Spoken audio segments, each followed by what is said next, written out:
रैदास एक ऊंचे कुल में जन्मे नहीं थे, रैदास निचले कुल में थे। एक दिन गंगा स्नान करते हुए ठाकुर जी की प्रतिमा उनसे आकर के टकराई धारा में ही। जैसे ही नीचे हाथ डाल करके नदी में देखा तो ठाकुर जी की सुंदर प्रतिमा। रैदास जी ने मन में विचार किया, स्वयं ठाकुर जी आ गए, मैं तो लेने भी नहीं गया, अपने आप ही आ गए।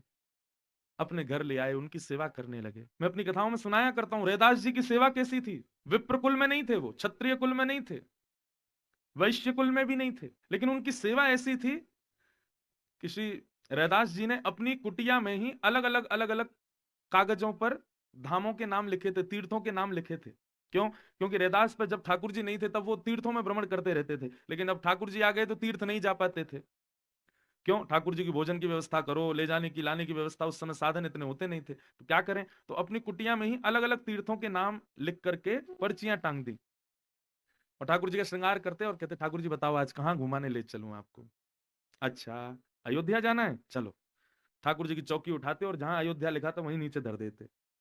आ गए अयोध्या, ओहो नेत्र बंद कर लेते, देखो कितनी सुंदर सरयू जी बह रही हैं, संत जन राम राम कह रहे हैं, देखो भक्त जन कैसे रघुनाथ जी के दर्शन के लिए सब जा रहे हैं।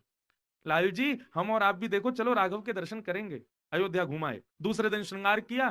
ठाकुर जी आज कहाँ चलोगे, चलो आज वृंदावन चलते हैं। चौकी उठाई, ले गए वृंदावन। वृंदावन जहां लिखा था वहां नीचे नेत्रबंद की, ओहो देखो वंशी वट पे कितनी सुंदर यमुना जी बह रही हैं, कैसे बांके बिहारी जी, राधा वल्लभ लाल जी, राधा रमन लाल जी, कितने सुंदर दर्शन। इस प्रकार भावना से अपने ठाकुर जी को तीर्थों में घुमाते थे। करते करते ऐसी स्थिति हो गई बंधुओं, जब वो अपने ठाकुर जी को लेके जिस तीर्थ में जाते, उस तीर्थ का जैसा मौसम होता, जैसा वातावरण होता, जैसी स्थिति होती, ठीक वैसी स्थिति उनके गांव की हो जाती थी। एक बार रैदास जी जेठ के महीने में अपने ठाकुर जी को बद्रीनाथ ले गए और जैसे ही बद्रीनाथ की पर्ची के नीचे उन्होंने चौकी धरी, जेठ की भरी गर्मी में उनके गांव में शीत हवा बहने लगी, लोग कंबल ओढ़ के घूमने लगे।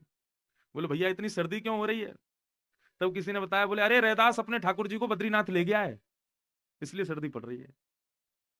और कभी कभी अति शीत के महीने में, शिशिर ऋतु में रैदास जी अपने ठाकुर जी को लेकर रामेश्वरम चले जाते तो भयंकर सर्दी में वहां पर गर्मी पड़ने लगती, लोग बाग अपने वस्त्र उतार उतार करके घूमते, पसीने आ रहे हैं भैया।